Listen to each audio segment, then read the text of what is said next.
This cat is so important that an entire government organisation was deployed to hunt it down. If they catch the cat, they could have control over life itself. Let me tell you all about Mineko, Nikko, and the night market. Firstly, I need you to do something for me. Put yourself in Mineko's shoes and follow along, because this story gets wild. You're Mineko, a young girl who lives with your dad, and you're moving house for the 4th time this year. Your dad is straight up irresponsible. For 1, he doesn't look at the road when he's driving. For 2, 3, and 4, he's penniless, paranoid, and jumpy. Which is probably why you've been chased out of your old home and have to live in this shack in a rundown town. We are talking Pokemon rules here. Your dad says he's fine with it, but he is huffing pure copium.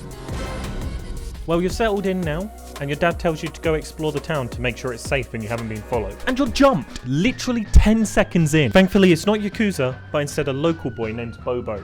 He says he needs your help to investigate something, and you're not good with social interactions, so you don't say no and end up following him. Immediately there's a problem, a Fed blocking your path. What's the play, champ? You got 2 choices. 1, you try and run past him. 2, you try and distract him. Quick, what are you going to do? If you try to run past him, straight to jail. Do not pass go. But if you chose to distract him, Bobo will start ranting about ramen and somehow you'll manage to slip by. In fact, it's so good. He's still distracted by ramen even when Bobo's walked off. Bobo says you need to keep your eyes peeled for sightings of him. And you know it's getting close to Christmas, so you assume he's talking about Santa. But with those perfectly peeled peepers, you're poised and place a paper picture upon a pedestal, poking, peeking or pointing, perpendicularly to your prominent profile.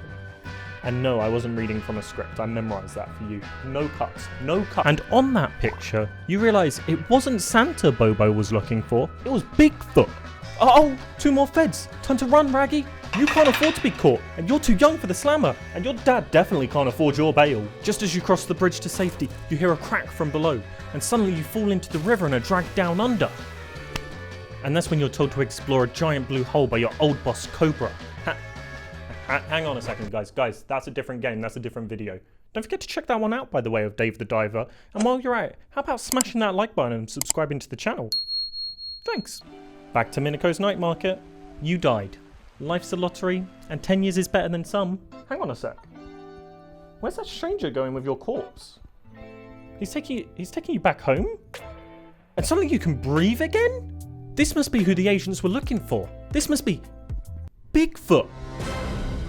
Of course, you don't remember any of that, mainly because you were a bit dead, but you do remember being chased by some feds. So you leave trying to figure out what happened last night, and maybe find a little bit of revenge on your way. And you're jumped, literally 10 seconds in. And no, I didn't reuse that voiceover, I'm not lazy.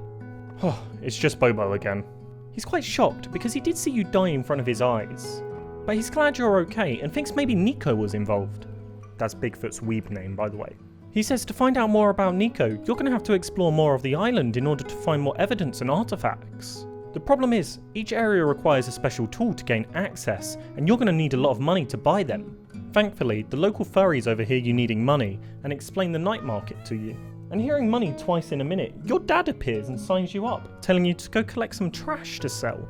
Speaking to Bobo's mum, yes, that's her actual name, she gives you the idea to make some bouquets from wild flowers, and recommends going to the flower garden to gather materials, which thankfully doesn't require a tool to access. When you get there, you find it infested with government bureaucrats, and you spot agents putting cats in cages. Bobo comes up with a plan though and says if you can free the cats, the feds might get frustrated and leave, giving you full access to the garden. You're more of a dog person, but it's not long before you manage to free the final cats, giving you full access to the gardens. And after a thorough search, you do find more evidence of Nikko. And being inspired by boomers, you decide to go scorched earth and pick every flower in sight in pursuit of financial gains. And after sorting the ground, you decide it's time to return back home, where you've got the labour-intensive task of making as many bouquets as you can before Saturday's night market. Over the next couple days, you're spending your afternoons in the flower gardens and your evenings in the sweatshop. And before long, that alarm means one thing, it's Saturday, the market's tonight. Remember, you need to sell as many items as you can so you can buy as many tools as possible and find evidence of Nikko. This is also you can figure out the truth about the night you died, what brought you back to life, and how the feds and Nikko are involved. Heading over, you find you're not the only person having their first time selling at the night market. Miyoko's getting involved as well. She's super confident in herself. She's giving real Nepo baby vibes, and so a rivalry builds between the two of you of who's going to sell more. Then to all of our amazements, you do actually sell a lot of the rubbish, which makes me a little jealous because you had an easier time selling flowers than I'm going to have sending this video to a sponsor. Like and subscribe. Mineko isn't happy about that either. She wants all of the attention and glory today. So she tells you to meet her for a drag race at the end of the night, and you don't think she's friends with RuPaul. The rules are simple. The first to complete 2 laps wins. If your cat dies, you die. And I don't think Nikko's around to bring you back tonight. It's a really intense race. You pass on the inside, but then manage to overshoot the next time, and then she finally manages to beat you at the end by a whisker. Pun intended. So of course, you lose in grace and dignity and mutter under your breath how she'll live to regret this one day. Regardless, your first night market has gone really well, and you've got a lot of money to go explore the rest of the island. It looks like things are finally going well.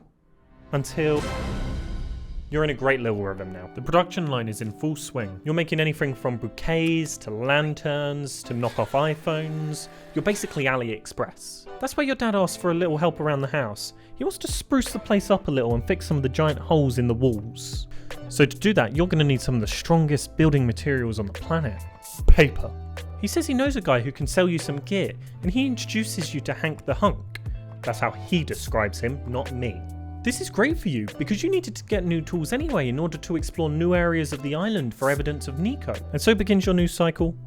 Your dad needs something in the house, so you buy a tool from Hank the Hunk. You go to a new area of the island, free some cats, find a little bit of evidence of Nikko, and return home to repair the house. You buy an axe, unlocking the birch forest where you can chop trees and make paper to fix the walls.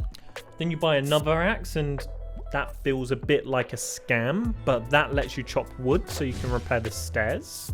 You buy a fishing rod so you can go to the docks and catch fish and make dyes. Your dad didn't really need any of that, and there wasn't even an artifact there, so it was a bit pointless, but you know, you sell the fish for extra cash.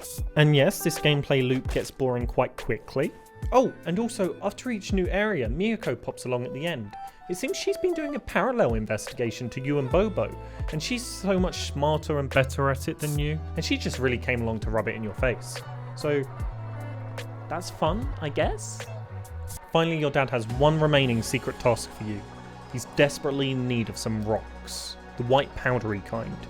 It's not really clear what they're for, but at this point you're so addicted to completing tasks and getting that dopamine rush that you don't really care or ask. And you get a shiny new axe, and you've been playing Minecraft for at least 10,000 hours, so you must be a master by now. And it's time to set off and get the good stuff. Surprise, surprise, you're met with feds again, but they haven't really got much smarter, and you manage to outmaneuver them once again. You find another artifact of Nikko, but this time, Mineko doesn't pop along at the end to neg you, which you're not really upset about because who really needs that negativity in their life? Returning to town, Bobo meets you by the bus stop, and you realise all the artifacts you've been gathering can be used to form a mini Nikko. And you're not really sure what it's used for, but it is kind of cute, so you keep it in case. And that's when your dad comes rushing out worried.